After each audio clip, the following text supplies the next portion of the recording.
Okay, what made you choose Wolf Alice for this, or did they come to you? No, we chose them. We were looking for a band who were touring. We were touring Britain. We wanted a band that were living on a bus. Weirdly, quite a lot of bands are like too small, so they don't have a bus, or they're too big and they just fly in and out. Mm-hmm. Wanted a band that were kind of like sort of guitar band. Wanted a band that were young. Wanted a good live band.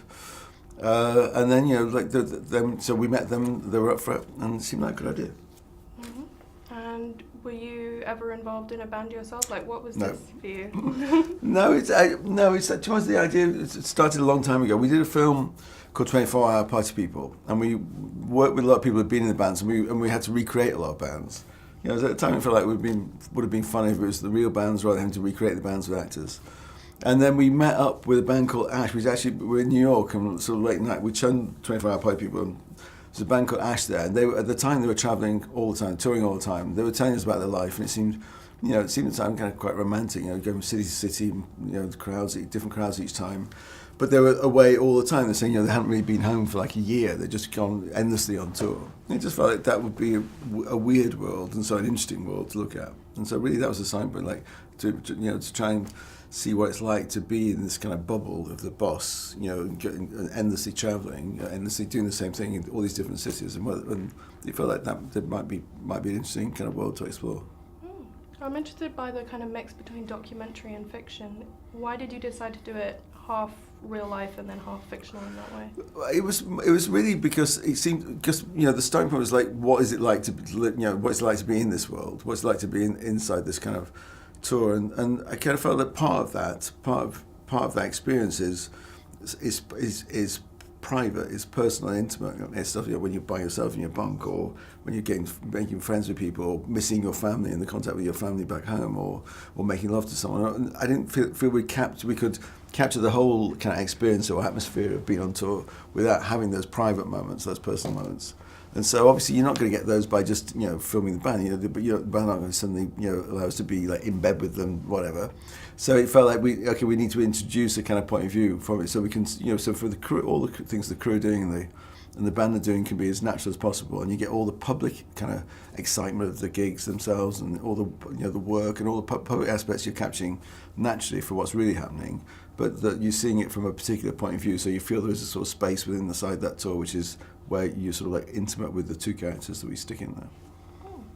And I know that you sort of started your career with a documentary of Ingmar Bergman. Yeah. What is it about that documentaries in particular that really appeals to you? No, I think it's like, when you make a film, it's like you're in, part of making a film is you're interested in the story, So whether that's, a fictional story or a real story, a pre-existing story,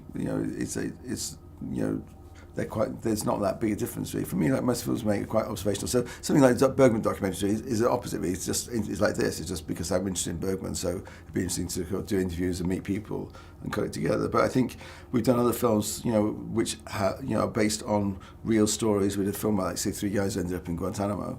So like those things where you that story is, you just want to tell that story as best you can. So if you're mixing between fiction and documentary, whatever, it's sort of you do whichever version you feel is the best way of telling that story. It's the story itself that's interesting.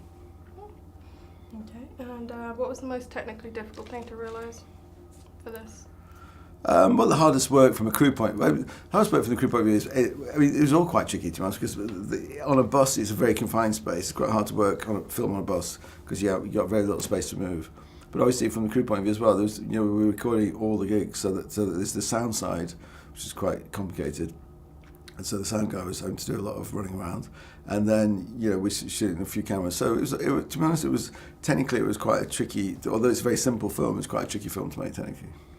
Would you say that making this film made you a fan of them, or you say you never want to hear another Wolf Alice song again? No, I mean, given that we filmed I think like 16 gigs, it's like actually sort of weirdly kind of.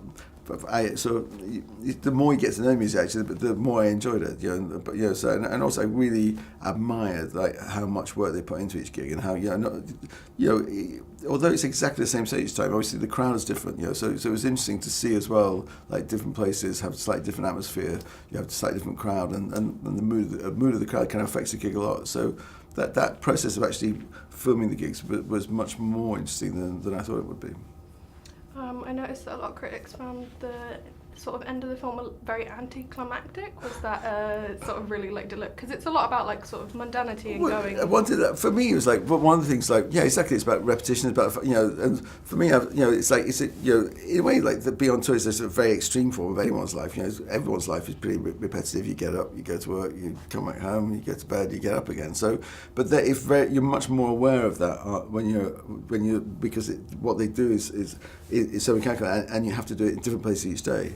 And so, you know, for me, like getting off the tour bus, I was like, thank God the tour's ended. But they were just going off to America, so we have a very long scene where Joe just reels off all the places they're going, which is all the real places they're going to America. Just the idea that basically you're permanently doing that, that is your life. You're endlessly touring. That is an exhausting prospect, I think. And, you know, in a way, you know, like everyone's life is exhausting. You think about your life too long, it all seems pretty exhausting. But it seemed very sort of clear cut in relation to the touring.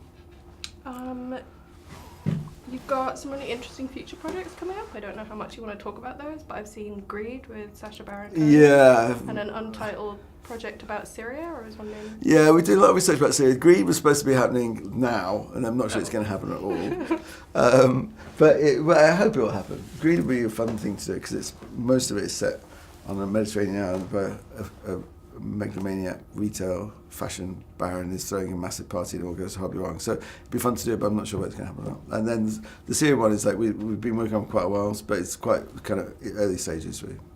Mm-hmm. And what sort of do you think someone who's not at all interested in Wolf Alice at all would take from this film? What's the one thing? I think with any music film, you know, in the end, if you don't like the music, you're not going to watch a music film. But I mean, I think for me,